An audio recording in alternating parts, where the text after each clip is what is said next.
दोस्तों हमारी आज की कहानी यकीनन आपके होश उड़ा देगी। एक ऐसी कहानी जिसने जब इसकी कहानी के बारे में जिसने भी सुना उनके पैरों तले से जमीन खिसक गई। तो यकीन मानिए दोस्तों, आप इस कहानी को जब सुनेंगे तो आप भी सोचने पर मजबूर हो जाएंगे। तो कहानी तो को अंत तक जरूर सुनिएगा। वीडियो पर चैनल पर नए हैं तो चैनल को सब्सक्राइब कर लीजिएगा। वीडियो अच्छी लगी तो एक लाइक कर दीजिएगा। और हाँ दोस्तों, आप हमारी वीडियोस कहाँ से देखते हैं कमेंट करके अपना और अपने शहर का नाम जरूर बताइएगा, ताकि आने वाली वीडियोस में मैं आप सभी लोगों का धन्यवाद कर सकूं, आप सभी का नाम ले सकूं। तो चलिए दोस्तों, आज की कहानी की शुरुआत करते हैं। रात के 10 बज रहे थे। घर में मौजूद थी लीला, लीला का ससुर, और जिसकी उम्र अभी तकरीबन 60 वर्ष के करीब थी, और 2 बच्चे। नीला का पति खेतों में सोने के लिए चला गया था, रात को रखवाली करने के लिए, और देवर शादी समारोह में लखनऊ गया हुआ था। रात के 10 बजते बजते दोनों बच्चे सो जाते हैं, और दोनों बच्चों को सुलाने के बाद जो लीला होती है वो ससुर के कमरे में जाकर के पहुंचती है। तो क्या देखती है कि जो ससुर होता है वो जो पुराने लोग जो है वो जैसे पैंट पहना करते वैसे उसने घुटने तक एक पैंट पहना हुआ था, और बनियान में पलंग पर लेटा हुआ पंखे को देख रहा था। कुछ विचारों में खोया हुआ था। बहू को आया देख उठने की कोशिश करता है तो बहू कहती है कि बाबूजी लेटे रहिए, और फिर उसके बाद उसके पैरों के पास बैठ करके उसके पांव दबाना शुरू कर देती है। तो वो कहता है कि बहू तुम ये क्या करी हो। तो इस पर लीला कहती है कि बाबूजी अब 6 महीने बाद आज घर लौट करके आए तो काफी थक गए होंगे, तो फिर मुझे भी थोड़ा सेवा करने का मौका तो दीजिए। काफी मना करता है ससुर, लेकिन लीला इस तरह से फोर्स करती है कि ससुर बात को टाल नहीं पाता है। कहता है कि ठीक है, अगर तुम्हारी इच्छा है तो कर लो। वो पाँव दबाना शुरू करती है। पाँव दबाते दबाते वो ससुर से बातचीत करना शुरू करती है, और वो ससुर को अपनी बीती स्वर्गवासी सास की याद दिलाना शुरू करती है कि सासू माँ भी होती तो आपकी इसी प्रकार से सेवा करती, जब वो थी तब आपकी इसी तरह से वो सेवा करती होंगी। और वो पैर दबाना चालू करते हुए, लेकिन धीरे धीरे वो अपनी पहुंच और पकड़ अपनी ऊपर बढ़ाती जा रही थी। जहां पर वो पैर दबाते दबाते घुंडलियों तक पहुंच गई, उसके बाद वो जांघों तक पहुंच गई थी। और जब पत्नी की बात करी तो जो वो ससुर था वो भी पंखे के देखते हुए यादों में खो चुका था अपनी पत्नी की, कि कैसे उसकी स्वर्गवासी पत्नी इसी तरह से बैठ करके उसके पांव दबा करती थी, उसकी सेवा करती थी, और कैसे उसे सब सुख दिया करती थी। वो अभी ये सब सोच ही रहे था। उसका नाम संबल सिंह होता है। संबल सिंह जो ससुर था वो ये सब अभी सोच ही रहा था, तभी उसे अचानक से ऐसा झटका लगता है जैसे कि उसके शरीर में 440 वोल्ट का करंट सा दौड़ गया था। क्योंकि जो बहू होती है लीला पांव दबाते दबाते उसका हाथ जांघों से ऊपर आ चुका था। अब जहां वो टच करता है वो बहुत गलत जगह होता है, और जैसे ही वो टच होता है तो उसके शरीर में करंट सा दौड़ जाता है संबल सिंह के। और वो कहता है कि बहू तुम ये क्या कर रही हो, बस बस हो गया, अब रहने दो।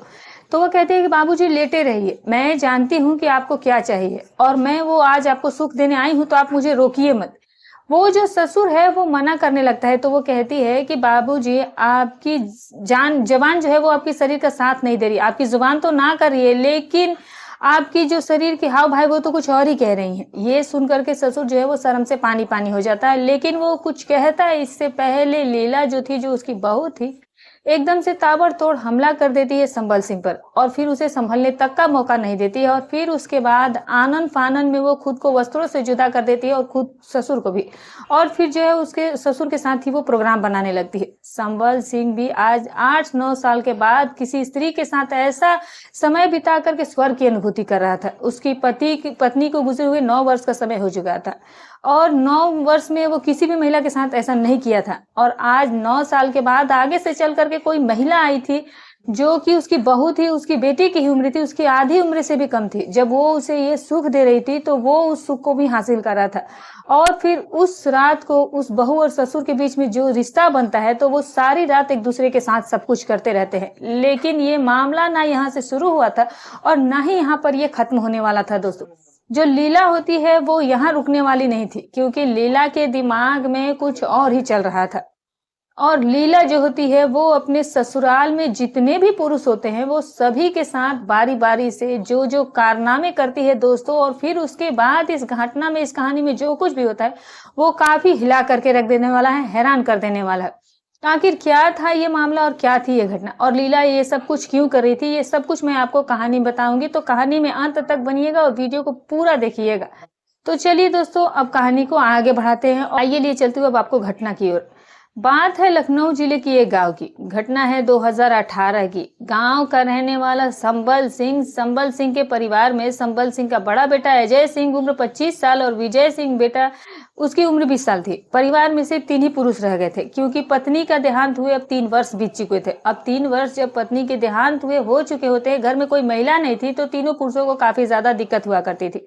हालांकि पैसे रुपए की कोई कमी नहीं थी। गांव में काफी जमीन जायदाद जो था वो संबल सिंह के साथ पास काफी खेती बाड़ी थी और इतनी खेती बाड़ी थी कि लाखों रुपए वो वहां से महीनों के अर्न कर लेता था, कमाई कर लेता था। संबल सिंह सोचता है कि क्यों ना बड़े बेटे अजय की शादी कर दी जाए। लड़की ढूंढी जाती है और लड़की पसंद कर ली जाती है और लड़की होती है लीला। लीला के साथ अजय का विवाह कर दिया जाता है और लीला बहू बनकर के संबल सिंह के घर पर आकर पहुंचती है। अब संबल सिंह जो था, जितना प्रेम वो अपने बेटों से करता था उतना ही प्रेम वो अपनी बहू से भी करता था और अपनी बेटों से भी ज्यादा वो बहू पर भरोसा करने लगा था बहुत ही जल्द। लीला जो थी वो भी सब में बहुत जल्दी घुल मिल गई थी और ससुर का दिल भी जीत लिया था। ससुर और बेटे पूरा दिन सिर्फ और सिर्फ काम में ही लगे रहते थे, खेती बाड़ी संभाला करते थे और ससुर जो थे वो खेतों में जाकर के रात को सोया करते थे। कभी पति तो कभी देवर भी चला जाया करता था। सब कुछ बिल्कुल ठीक ठाक चल रहा होता। अभी कुछ ही महीने बीते थे, लेकिन एक दिन अचानक से ऐसी घटना होती है कि संबल सिंह पर एक पुराना पुलिस केस चल रहा होता है। दरअसल गांव के ही 3 लोग और एक संबल सिंह, ऐसे 4 लोगों पर एक हत्या का मुकदमा चल रहा होता है। जो हत्या इन लोगों ने की नहीं थी, बस किसी तरीके से उस व्यक्ति की मृत्यु हो गई और इन लोगों के ऊपर इल्जाम आ गया था और वो केस जो था वो कोर्ट में चल रहा था और ये लोग अभी जमानत पर बाहर थे और जब वो उसका फैसला आता है तो इन लोगों को दोषी करार दिया जाता है। लेकिन गैर इरादतन जुर्म, हत्या का इन पर जुर्म साबित होता है। पुलिस इन्हें हिरासत में ले लेती है और कोर्ट सजा सुनाता है और चारों को ही 6-6 साल की सजा हो जाती है। तब संबल सिंह अब जो था वो जेल जा रहा था। संबल सिंह जेल जाने से पहले तिजोरी की चाबी, पूरा हिसाब किताब की बुक्स और पूरा जो उसका कारोबार था वो सब कुछ वो बहू की देखरेख में छोड़ देता है और बहू लीला से कह करके जाता है कि ये सब कुछ अब तुम्हारे हवाले है, इसे तुम्हें ही संभालना है। जब मैं लौट करके आऊंगा तो फिर मुझे तुम पूरा हिसाब दे देना। बहू कहती है कि ठीक है बाबूजी। अब बाबूजी चले जाते हैं जेल। अब बाबूजी तो जेल चले गए थे। अब इधर रह रहे थे अजय, विजय और जो पत्नी थी उसकी लीला। इसी बीच एक बच्ची का भी जन्म होता है। लीला माँ बन चुकी थी। 1-1.5 वर्ष का वक्त बीता, बच्ची 1-1.5 वर्ष की हुई, लेकिन लीला को अब एक डर सताने लगा था क्योंकि लीला को अब ऐसो आराम की ऐसी आदत पड़ चुकी थी। अनाप शनाप रुपया घर में आ रहा था और सब कुछ लीला के पास रह करता था और लीला भी दिल खोल के खर्च किया करती थी। विजय भी जोरू का ऐसा गुलाम था कि उसे बाकी किसी चीज से मतलब नहीं था। 2 वक्त की बढ़िया रोटी मिल जाए और रात को उसको पत्नी मिल जाए, और पत्नी लीला भी ऐसी रंगीन थी कि उस प्रकार से ही उस पर सारा सुख लौटाती थी कि पति भी उसका दीवाना हो गया था। ये लीला ये प्लानिंग करने लगती है, ये सोचने लगती है कि ऐसा कुछ हो, ऐसा कुछ किया जाए कि मैं अकेली ही इस करोड़ों की संपत्ति की मालिक बन जाऊं। ये वो जानती थी कि आज नहीं तो कल उसका जो छेटा देवर है उसका शादी होगी, उसकी पत्नी आएगी, उसके बच्चे होंगे और फिर उसका ससुर जो है वो 6 वर्ष, 1-1.5 वर्ष तो बीत चुका है और 4-4.5 वर्ष तो बीत ही जाएंगे। वक्त तो बहुत तेजी से ही गुजरता है दोस्तों। और जब वो लौट करके आएगा संबल सिंह तो फिर वो सब कुछ वापस से अपने कब्जे में ले लेगा। तो उसके बाद फिर लीला का क्या होगा?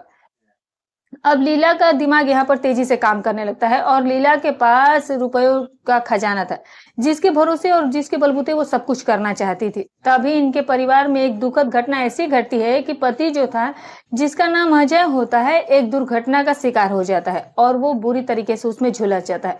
जान तो उसको बच जाती है, लेकिन फिर उसके बाद उसकी काम शक्ति जो थी वो थोड़ी छीन हो जाती है। अब वो अपनी पत्नी को उस तरह का सुख नहीं दे पाता था। कभी कभी कर देता था और कभी कभी वो अधूरी रह जाती थी और जब वो कभी अधूरी रह जाती थी तो उसे तड़पने लगती, लेकिन उसे ये बुरी आदत थी कि वो संबंध बनाती थी। अब तो एक तो ये टेंशन कि कब्जे में सब कुछ लेना और दूसरा पति से भी वो सुख नहीं मिल रहा था। तब उसके लिए क्या करूं, अब इसके लिए किसको ढूंढूं? तब इसके दिमाग की बत्ती जलती है और एक आइडिया उसके दिमाग में आता है। वो देखती है कि छोटा देवर जो है विजय, वो भी अब जवान हो चुका है, उसकी भी अब उम्र 22 वर्ष के करीब हो चुके हैं। तो क्यों ना विजय को ही अपना मोहरा, अपना शिकार बनाया जाए, जिससे कि दोनों ही काम हो जाएंगे एक साथ। जो उस पति वाला सुख चाहिए वो भी मिल जाएगा और उसे इस कदर में वो अपने कब्जे में कर लेगी कि विजय उसकी बात जो है वो बाहर नहीं जा पाए, वो उसके कब्जे में हो जाए और फिर मालकिन यही बनी रह जाएगी। और यही सोचकर और बस इसी पर वो काम करना शुरू कर देती है। एक दिन जब पति संजय खेतों में गया हुआ था और दूर से ही अपने विजय को वो घर आता हुआ देखती है, तो कुछ इस प्रकार से वो क्रिया चरित्र करती है कि जैसे ही वो नहा करके निकली और ऊपर उसने ब्लाउज जो था वो नहीं पहना होता, सिर्फ साड़ी लपटी हुई थी और बाल खुले हुए थे और फिर उदासी बैठ जाती है। जब विजय आता है और भाभी को इस हालत में देखता है तो पहले तो उसे अटपटा सा लगता है कि भाभी उसे इस तरह से कपड़े में क्यों बैठी हुई। फिर वो भाभी से पूछता है कि भाभी क्या बात है, तुम ऐसे क्यों बैठ गई हो, क्यों कोई परेशानी है या कोई तबीयत वगैरह खराब है क्या। तो वो रोना सा मुंह बना करके विजय से कहती है कि तबीयत तो मेरी ठीक है लेकिन मुझे भूख लगी है। तो विजय कहता है कि भूख लगी है तो खाना खा लो, रुको मैं आपके लिए खाना लेकर के आती हूँ। वो उसका हाथ पकड़ लेती है और कहती है कि तुम जवान हो गए लेकिन तुम्हारे अंदर अकल नहीं आई, मुझे जो है पेट की भूख नहीं लगी है, मुझे कुछ और की ही भूख लगी है, मुझे कुछ और चाहिए। तो विजय कहता है कि भाभी मैं कुछ नहीं समझा, आप क्या बोल रही हैं, मुझे नहीं समझ में आ रहा, आप जो बात है वो साफ साफ बताओ। तो वो साफ साफ कहती है कि सुनो, तुम तो जानते हो कि जब से तुम्हारे भैया के साथ वो दुर्घटना हुई है तब से वो किसी काम के रह नहीं गए हैं और अब उसके बाद से मैं अपनी अधूरी इच्छाएं लेकर के कहाँ भटकूं। ये शरीर जो है मेरा वो जलता है, वो और सुख पाना चाहता है। तो कहती है कि अब मैं क्या करूं। तो वो कहता है कि भाभी अब जो भैया के साथ होना था वो तो हो गया, भगवान की मर्जी समझो, और जितना सुख आपके किस्मत में लिखा था वो आपको मिल चुका है और आगे आपको जीवन ऐसे ही बिताना है। तो वो कहते हैं कि नहीं, मैं ऐसे तो अपनी जीवन नहीं बिताऊंगी, किसी ना किसी को तो मैं ढूंढ लूंगी। तो वो कहता है कि भाभी किसको ढूंढूंगी। तो वो कहती है कि दुनिया में हजार मर्द है, कोई ना कोई तो मिल ही जाएगा और मुझे इसी को तो कौन नहीं मिल जाएगा। इस पर विजय कहता है कि भाभी आप ये कैसी बातें कर रही हैं, अगर आप ऐसा काम करेगी तो हमारी इज्जत का क्या होगा, आप सोच भी नहीं, हम गांव में किसी को मुंह दिखाने के लायक नहीं रह जाएंगे, हम दबंग और रसूखदार परिवार से बिलोंग करते हैं, अभी ये बात जानती हूँ। तो वो कहती है कि फिर तो मैं क्या करूँ।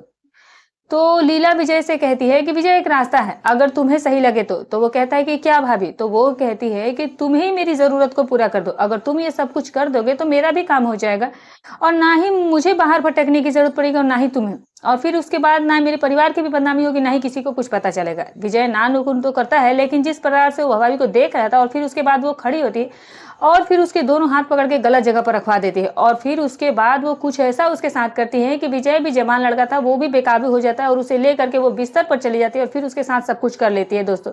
और एक बार जब ये काम शुरू हुआ तो घर में ही रहने वाले लोगों के लिए समय निकालना और मौका ढूंढना तो कोई बड़ी बात नहीं थी। तो विजय और लीला अब इसी तरह एक हो जाया करते थे और जम करके एक दूसरे के साथ समय बिताया करते थे, सब कुछ किया करते थे। अब लीला का काम आधे से ज्यादा हो चुका था, पति पूरी तरीके से उसके गिरफ्त में था और अब देवर विजय भी उसके पूरी तरीके से दीवाना हो चुका था। जैसा वो चाहती थी वैसा ही विजय किया भी करता था। वो विजय से कहती थी कि तुम्हें शादी करने की कोई जरूरत नहीं है, मैं तुम्हारी पत्नी ही हूँ, तुम्हारे पत्नी भैया से तो वैसे भी कुछ नहीं होता है, तुम्हें मैं मारते दम तक ये सुख प्रदान करूंगी और तुम चाहो तो मैं तुम्हारे बच्चों को भी मैं पैदा करूंगी। और होता भी ऐसा ही है, अपने देवर का ही बच्चा वो अपने कोख में पालती है। और जहां अजय खुश था कि मेरी बच्चा ये है, मेरी मर्दानगी क्या है, ये मैं ही दोबारा बाप बनाऊं, लेकिन दरअसल में जो दूसरा बच्चा हुआ था वो उसके भाई विजय के था और ये बात सिर्फ और सिर्फ विजय और लीला ही जानते थे दोस्तों। वक्त गुजरने लगता है और देखते ही देखते 6 साल का वक्त भी पूरा हो जाता है और अब आ जाता है 2018 और संबल सिंह जो जेल गया था 6 साल के बाद उसकी सजा पूरी हो जाती है और वो छूट करके घर आता है। संबल सिंह घर तो आ जाता है लेकिन लीला की चिंताएं बढ़ जाती है कि वो जैसा सोचे वैसा ही हो। संबल सिंह आने के बाद ही उसे तिजोरी की चाबी और पूरा कामकाज अपने हाथ में वापस ले लेता है, संभाल लेता है। अब इधर संबल सिंह के पीछे लीला को खूब ऐश के साथ रहने की आदत हो चुकी थी, दिल खोल करके वो दोनों हाथों से पैसा खर्च किया करती थी। लेकिन जैसे ही संबल सिंह ने सब कुछ संभाला तो अब लीला की अय्यासियां खत्म हो चुकी थी और संबल सिंह ने लीला से यह भी कह दिया था कि जैसा मैं तुम्हें कह करके गया था कि आने के बाद मैं पूरा हिसाब लूंगा और मुझे पता है कि तुमने पूरा हिसाब भी रखा होगा, तो तुम कल मुझे पूरा हिसाब दे देना। लीला ने हाँ तो कह दिया था लेकिन लीला ने कोई हिसाब रखा ही नहीं था और खुल करके अय्यासी की थी और जम करके पैसा उठाया था। तो आखिर ये हिसाब दे तो कहाँ से दे। बस उसी रात को वो चाल चलती है, मौका मिलता है, पति खेत पर सोने जाता है और देवर लखनऊ शादी में गया था और उसी रात वो ससुर के कमरे में उसका पैर दबाने पहुंच जाते हैं और फिर वो क्या क्या करती है लीला और फिर उसके साथ उन दोनों के बीच में रिश्ता बन जाता है। और जब एक बार बहू उसको वो सुख प्रदान करती है तो ससुर भी हिसाब लेना भूल जाता है और फिर इसके बाद लीला बारी बारी से मौका दे करके पति को भी देती थी, ससुर से भी संबंध बनाती थी और देवर से भी सब कुछ किया करती थी। अब लीला का जो गेम प्लान था वो पूरा हो चुका था। लेकिन दोस्तों क्या है कि अभी संबल सिंह को जेल से लौटे कुछ ही हफ्ते बीते थे, तभी एक सुबह लीला के घर के आगे शोर सुनाई देता है। उस वक्त लीला, अजय, विजय घर पर ही थे और संबल सिंह घर खेतों में गया हुआ था। तभी एक व्यक्ति भागा भागा सा आकर के पहुंचता है। वो व्यक्ति और कोई नहीं बल्कि उन्हीं के खेतों में काम करने वाला एक नौकर होता है और वहां आने के बाद वो अजय विजय को बताता है कि मालिक मतलब कि संबल सिंह को किसी ने मार दिया और खेतों में उनकी लाश पड़ी है। पूरा परिवार और गांव भाग करके खेतों में जाता है। तो देखते क्या है कि संबल सिंह जो है वो खटिया के नीचे पड़ा हुआ है, उसके गले में गमछा है और वो इस दुनिया से जा चुका है। पुलिस को फोन कर दिया जाता है और पुलिस मौका वारदात पर पहुंचती है और पंचनामा वगैरह करती है और फिर उसके बॉडी को पोस्टमार्टम के लिए भेज दिया जाता है। लेकिन जो वो गमछा जो संबल सिंह के गले में था, पुलिस ये पूछती है परिवार से कि ये गमछा किसका है, क्या ये संबल सिंह का गमछा है। जब पूछती है अजय से, तो अजय कहता है कि नहीं, संबल सिंह का नहीं, ये पिताजी का गमछा नहीं है और ना ही है हमारा गमछा है। और जब विजय से पूछती है तो विजय भी डरा हुआ सा चुप सा खड़ा था, वो कुछ कह नहीं रहा था और पुलिस की नजर उनको ताड़ लेती है। और जब पुलिस उसे डांट करके पूछती है तो विजय थर-थर कांपने लगता है और कहता है कि हाँ, ये गमछा जो है ये मेरा ही है, लेकिन मैं नहीं जानता कि ये पिताजी के गले में कैसे है। इसे तो मैंने रात में घर में खूंटी पर टांगा हुआ था। अब पुलिस को शक तो हो चुका था विजय पर ही कि विजय का गमछा यहाँ पर कैसे आया। पुलिस अब जो है वो तफ्तीश शुरू करती है। पोस्टमार्टम के बाद शव तो परिवार को दे दिया जाता है, अंतिम संस्कार कर दिया जाता है। अब पुलिस जब तफ्तीश शुरू करती है तो विजय ही प्राइम सस्पेक्ट बन गया था। फिर विजय का मोबाइल का लोकेशन और उसका कॉल रिकॉर्ड पुलिस खंगालती है, तो मोबाइल की लोकेशन उस रात की, हत्या की रात की, वहीं खेतों में ही दिखा रही थी। मतलब कि विजय भी वहां पर आया था। अब उसके कॉल रिकॉर्ड्स में एक नंबर निकल करके सामने आता है जो कि उसके चचेरे भाई सोनू का होता है। पुलिस जब विजय से पूछती है कि ये कौन है, तो वो विजय बताता है कि मैं चचेरा भाई है। और तो पुलिस उससे पूछता है कि तुम इससे क्या बात की थी, कि तो वो बोलता है कि मैंने फोन लगाया ही नहीं था सोनू को। पुलिस विजय की एक नहीं सुनती और विजय को गिरफ्तार कर लिया जाता है और उसे पूछताछ करने के लिए उसे थाने में ले जाया जाता है और 3 दिनों उसे रिमांड पर लिया जाता है। पुलिस अभी उससे पूछताछ कर ही रही होती है कि जो पुलिस होती है वो 100 लोगों सोनू को भी उठा कर ले आती है और सोनू पर जब सख्ती बरता जाता है तो वो टूट जाता है। और सोनू एक और लड़के का नाम बताता है जिसका नाम दिलीप होता है, जो कि भी उसका चचेरा भाई होता है। दिलीप को भी हिरासत में लिया जाता है और जब दोनों से पूछताछ की जाती है कड़ाई से, तो एक नाम और निकल करके सामने आता है दोस्तों, और वो नाम और किसी का नहीं बल्कि लीला का होता है। पुलिस सुनती है तो वो भी शॉक्ड हो जाती है। लीला को बुलाया जाता है और लीला से भी कड़ाई से पूछताछ की जाती है। तब पहले तो लीला खूब गुमराह करने की कोशिश करती है, लेकिन पुलिस के आगे जब उसकी एक नहीं चलती है तो वो टूट जाती है। और फिर लीला जो कहानी बताती है वो इस प्रकार से निकल करके सामने आती है कि संबल सिंह जब जेल से लौटा और जेल से लौटने के बाद उसने सारा कारोबार अपने हाथों में ले लिया था।